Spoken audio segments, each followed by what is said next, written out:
किसी नगर में एक सेठ और सेठानी रहते थे। सेठ पहले तो बहुत मालदार था, बहुत पैसे वाला था। उसके पास लाखों का व्यापार होता था, किसी बात की कोई कमी नहीं थी। लेकिन कहते हैं दोस्तों कि समय बदलते देर नहीं लगती। समय कब किस करवट बदल जाए यह कोई नहीं जानता। राजा से रंग बनते देर नहीं लगती, उसी तरह रंग से राजा बनते भी देर नहीं लगती। कहते हैं कि माया, छाया और काया यह कभी स्थिर नहीं रहती। ऐसे ही एक दिन सेठ पर भी बुरा वक्त आ जाता है। सेठ के व्यापार में काफ़ी घाटा पड़ जाता है। करोड़ों की संपत्ति का मालिक सेठ दूसरों का कर्जदार बन जाता है और सेठ एकदम से कंगाल बन जाता है। ये तो आप जानते ही हैं कि बनी के सभी साथी होते हैं, बिगड़ी का कोई नहीं। सारे रिश्ते नाते धन के ही थे। धन खत्म होते ही अपने सगे भी पराये हो जाते हैं। धनहीन होने पर सगे रिश्तेदार, भाई, बंधु सभी दूरियां बनाने लगते हैं। दोस्तों, अचानक से जब सेठ के ऊपर कंगाली आ गई तो सेठ बड़ा दुखी रहने लगा। अड़ोस पड़ोस के गांव वालों और रिश्तेदारों को पता चल गया कि सेठ बहुत गरीब हो गया है। वह इतना गरीब हो गया है कि उसके घर में स्वयं के खाने के लिए भी कुछ नहीं बचा है। सेठ की हालत बद से बदतर होती गई। वह कर्ज में डूबता गया। कर्ज मांगने वाले भी उससे बहुत तंग किया करते थे। आए दिन कोई ना कोई उसके द्वार पर खड़ा ही रहता था कि सेठ जी, आपने हमसे पैसा उधार लिया था, उसे चुकता क्यों नहीं कर रहे हो। एक दिन सेठ ने अपनी पत्नी से कहा कि भाग्यवान, आजकल कर्ज वसूलने वालों ने हमें बहुत तंग कर रखा है। कुछ समझ में नहीं आ रहा है कि अब हम क्या करें, उनका पैसा कहाँ से चुकाएं। ऊपर से हमारे खुद के खर्च के लिए भी हमारे पास धन नहीं है। मैं सोच रहा हूँ कि कुछ दिन के लिए तुम्हारे मायके चलते हैं। अगर तुम्हारे मायके वाले कुछ मदद कर देंगे तो हम फिर से अपना कोई छोटा मोटा काम शुरू कर लेंगे। आखिर मुश्किल वक्त में रिश्तेदार ही तो काम आते हैं। सेठ की पत्नी ने भी कहा कि आप सही कह रहे हैं। अगर मेरे पिता और भाइयों से कुछ मदद मिल जाएगी तो हम कोई न कोई काम धंधा फिर से शुरू कर लेंगे। पत्नी की सहमति मिलने पर वह सेठ अपनी पत्नी को साथ लेकर रात के अंधेरे में अपनी ससुराल के लिए चल देता है। सेठ की ससुराल वहाँ से लगभग 4 कोस की दूरी पर थी। सेठ बड़ा ही स्वाभिमानी था। जैसे ही वह अपनी ससुराल के निकट पहुंचा तो गांव से बाहर ही एक कुएं के किनारे पर बैठकर उसने अपनी पत्नी से सलाह ली और कहा कि प्रिय, हम ससुराल तो जा रहे हैं, लेकिन मेरी हिम्मत नहीं हो रही है कि मैं वहां जाऊं, क्योंकि अभी तक तो लोग हमसे मदद मांगने आते थे।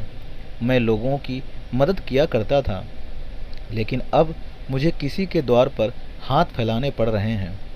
सेठ बड़ा विस्मय में था। वह सोच रहा था कि अगर उन्होंने मेरी मदद न की और यदि मना कर दिया तो मैं आत्मग्लानि से मर जाऊंगा।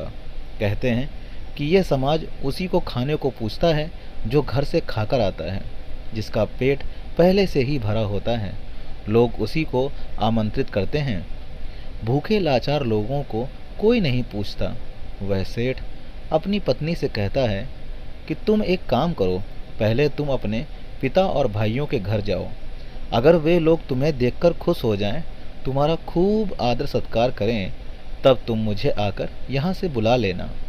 अगर तुम्हारे साथ खुश होकर बात ना करें, तुम्हारा कुछ भी आदर सम्मान ना करें, तब तुम खड़े खड़े ही वहाँ से लौट आना। तब तक मैं इसी जगह पर बैठा रहूँगा।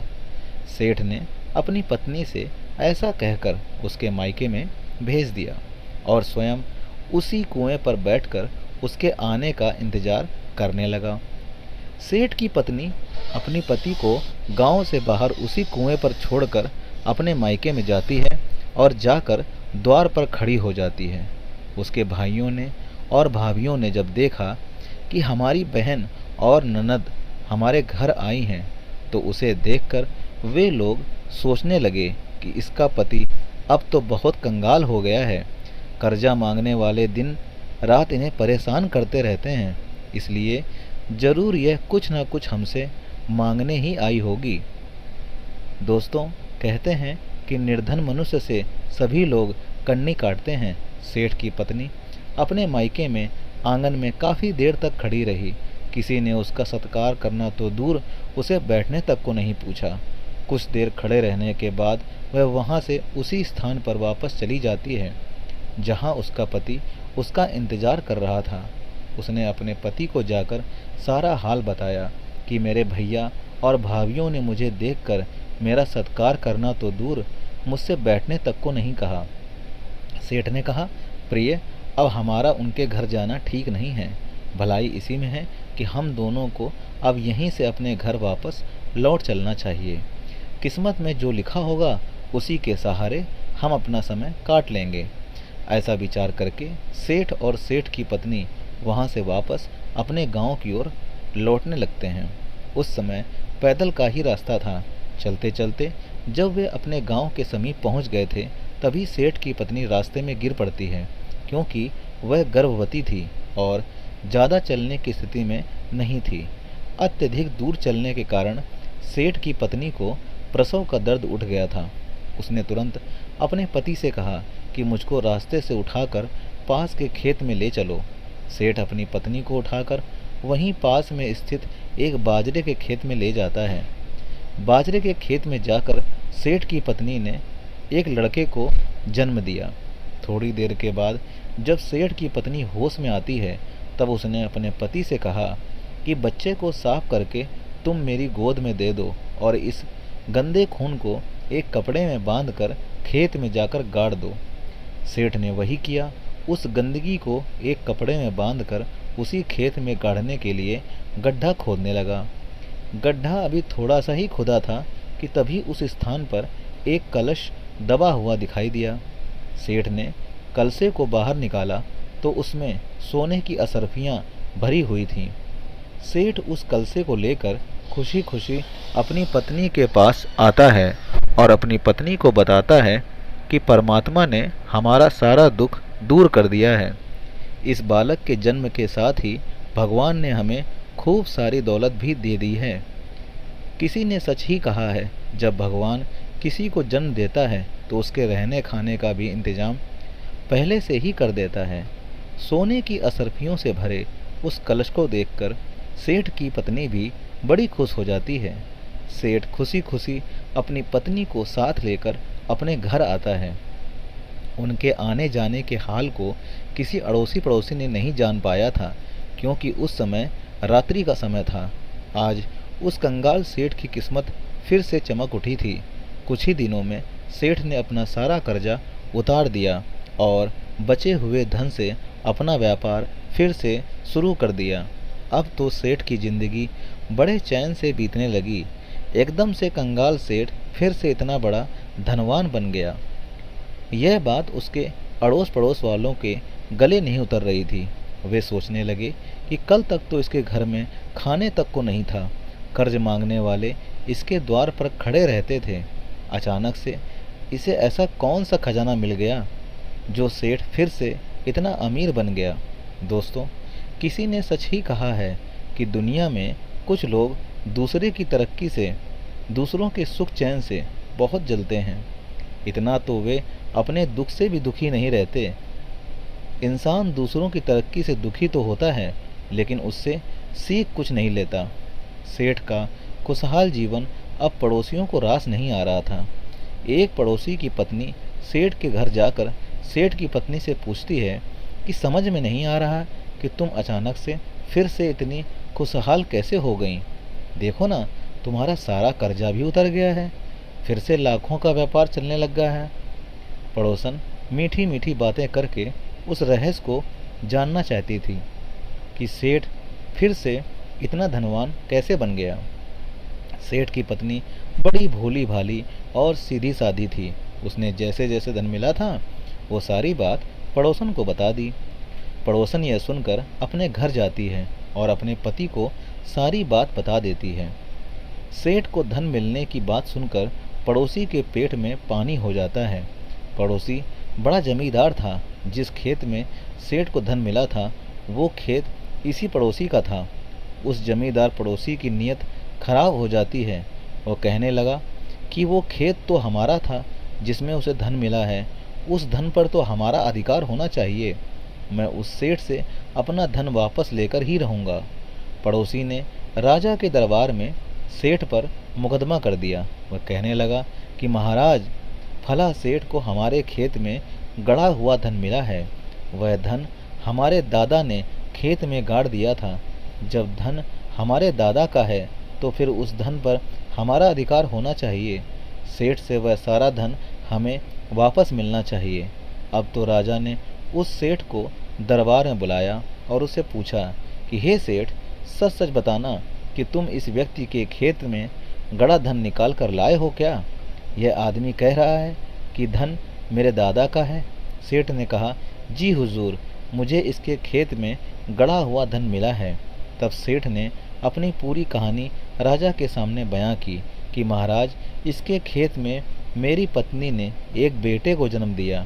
इस दौरान मुझे बहुत सा गड़ा हुआ धन मिल गया। मित्रों, सेठ की पूरी कहानी सुनकर राजा समझ गया कि धन का नाम सुनकर सेठ के पड़ोसी की नीयत खराब हो चुकी है। काफ़ी सोच विचार के बाद राजा इस नतीजे पर पहुंचता है कि धन तो सेठ को मिला है, इसलिए उस धन पर अधिकार तो सेठ का ही होना चाहिए, क्योंकि अगर इसके दादा को इसको धन देना होता तो पहले ही दे जाते, उसे ज़मीन में गाड़ कर क्यों जाते। और अगर यह धन इसके भाग्य में होता तो इसको अब तक मिल चुका होता। जब इसके खेत में धन गड़ा था तो अब तक इसने क्यों नहीं निकाला। दोस्तों, राजा ने अपना हुक्म सुनाया कि हे जमींदार, इस बात में कोई दो राय नहीं कि वो धन तुम्हारे दादा का है, परंतु अब तुम्हारे दादा इस सेठ के घर में बच्चा बनकर पैदा हुए हैं। जब तक वो नहीं जन्मे थे तब तक सेठ को धन नहीं मिला था। उसके जन्म से ही सेठ को वो धन मिल गया है। अब जितना धन सेठ ने खर्च कर दिया है, अपना कर्ज चुका दिया सो कर दिया। बाकी का जो धन बाकी है उस धन को अदालत में जमा करवा दिया जाएगा। जब यह बच्चा बड़ा हो जाएगा तब यह सारा धन उसको दे दिया जाएगा, यानी कि तुम्हारे दादा का धन तुम्हारे दादा को ही सौंप दिया जाएगा। तुमने जो यह कहा था कि वो धन मेरे दादा का है, तो तुम्हारे दादा इस सेठ के घर पुत्र बनकर पैदा हुए हैं और पैदा होते ही उन्होंने अपना धन जमीन से निकलवा लिया। इसमें तुम्हें कोई आपत्ति नहीं होनी चाहिए। अब दादा पर भी तुम्हारा कुछ अधिकार तो बनता ही है, क्योंकि तुम्हारे दादा अभी बालक रूप में हैं। जब तक ये सयाने नहीं हो जाते तब तक तुम्हें भी अपने दादा के पालन पोषण के लिए हर महीने 5 रुपये सेठ को देने होंगे, क्योंकि तुम्हारे दादा पर तुम्हारा पूरा हक है और तुम्हारे दादा का भी तुम पर पूरा हक है। राजा का फैसला सुनकर पड़ोसी जमींदार भी सन्न रह गया। वह सोचने लगा कि यह क्या, मेरा धन मुझे मिलने की बजाय मुझे 5 रुपये महीने उल्टा इस सेठ को देने पड़ेंगे। लगता है मैंने धन देखकर नीयत खराब की थी, ये उसी का नतीजा है। मित्रों, वो जमींदार वहाँ से अपना मुंह लेकर लौट गया और हर महीने 5 रुपये उस सेठ को देने पड़ते थे। दोस्तों, इसलिए कहते हैं पराये धन पर नीयत खराब नहीं करनी चाहिए। दोस्तों, कहानी कैसी लगी एक प्यारा सा कमेंट करके हमको अवश्य बताइएगा। ऐसी कहानी सुनना अगर आपको पसंद है तो वीडियो पर एक लाइक करके चैनल को सब्सक्राइब भी कर लीजिएगा। दोस्तों, इसी तरह की सच्ची और अच्छी कहानियाँ सुनने के लिए बेल आइकन को प्रेस कर दीजिए ताकि आपको हमारी सारी कहानियाँ आपके चैनल पर सबसे पहले दिखाई दें। दोस्तों, मिलते हैं इसी तरह की सच्ची और अच्छी कहानी में। तब तक के लिए दोस्तों, जय हिंद, जय भारत। खुश रहिए दोस्तों, आबाद रहिए।